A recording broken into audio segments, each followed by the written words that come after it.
Good morning, everyone. My name is Martin da Pian, and I study philosophy of education at Scuola Normale Superiore in Pisa, in Italy.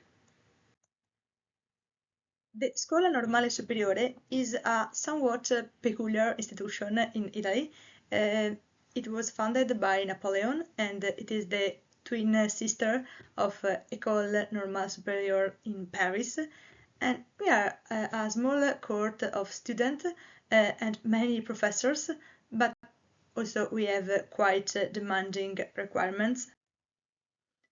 For example, every year we have to write a short thesis with a supervisor, and we regularly give seminars or take part in conferences. And in this environment, I have conducted several research projects. For instance, one on paracosms, which are the imaginary words that children create during play, and another one on cross-gender roleplay in childhood. Yeah, that's me. And in my work, up until my first year at university, I focused on the theme of play in philosophy. So play as a symbolic dimension and as an intermediate word built by children. And I followed its history and its theoretical thinkers, eventually writing my bachelor thesis on pretend play in Vygotsky. And I was fascinated about and by how a child's act of turning a broom into a horse was already philosophy, was already metaphysics. And this is how I started to become interested in the ways in which children are philosophers and in engaging a dialogue with them about questions that are usually considered beyond their capacity. And so I introduced the primary school classes to concepts I had learned myself, but of course I have to make them more child size, turning abstract concept into concrete, material, tangible representation, into experience, and therefore into games. At the beginning, these were like board games, video games, drawings, or narratives. And I explained concepts from major philosophers such as Descartes and Marx through materials like sandcastles, modeling clay, and Lego bricks. And so I realized that this was actually what I had always been doing, and perhaps what I truly liked about philosophy. So, turning the abstract into something concrete and discovering how to communicate it. And I was always looking for alternative languages to communicate what I was studying, even to myself, because I am dyslexic and for a long time I didn't know it.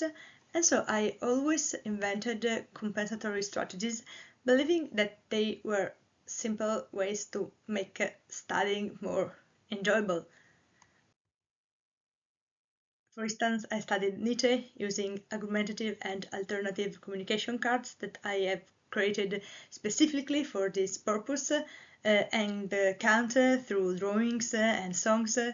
And since I did not know that these strategies came from a different way my mind works, I believed that anyone could benefit from them. They were simply made learning more engaging. So I created a YouTube channel. If you want to look it up, it has my name on, where I uploaded part of this work. I'm sorry, but is mostly in Italian. However, yeah, I noticed that the university I was attending was the complete opposite of this. I was forced to spend hours sitting still during lectures inside walls under lights that felt like those of a Fordist factory.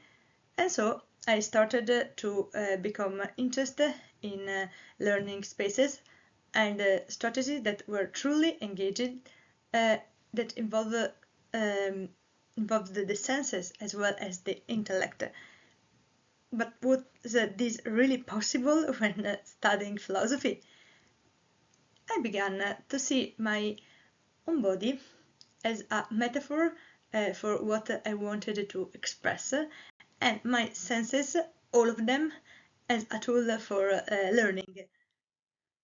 And so I became interested in outdoor education.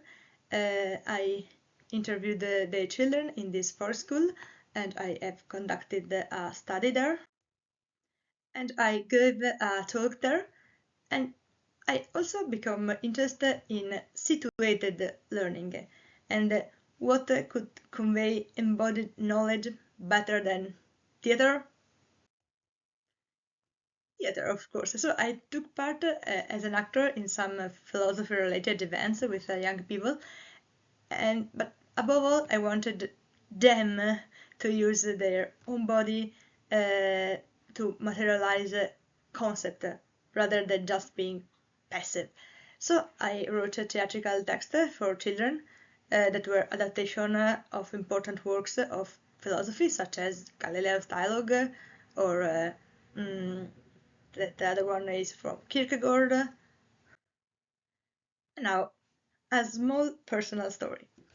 In Pisa, I had a group of friends who might have seemed a bit weird, and what would happen was that sometimes, spontaneously, during our conversation, we would pretend to be other people, such as members of a family or truck drivers, and we could continue like that for hours.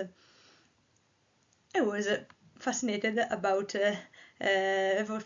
by this behavior and thought it could be an extremely powerful educational tool.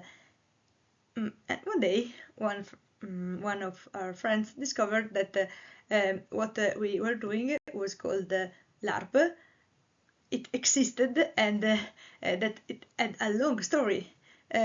So that story became part of my story.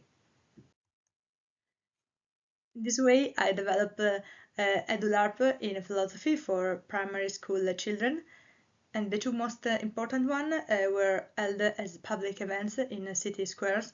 There were Adam Smith and the Invisible End, in which children recreated a market in 18th century Scotland.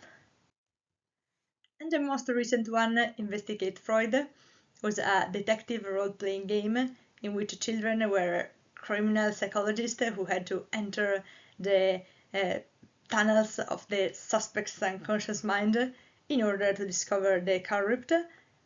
And now, yeah, in my master's thesis, I am writing precisely about this.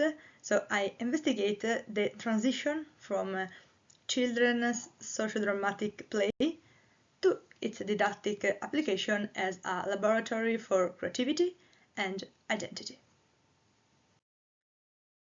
However, in Italy, I never found a research environment in which to develop these themes together with others, mainly because the academic climate is very weakly interdisciplinary.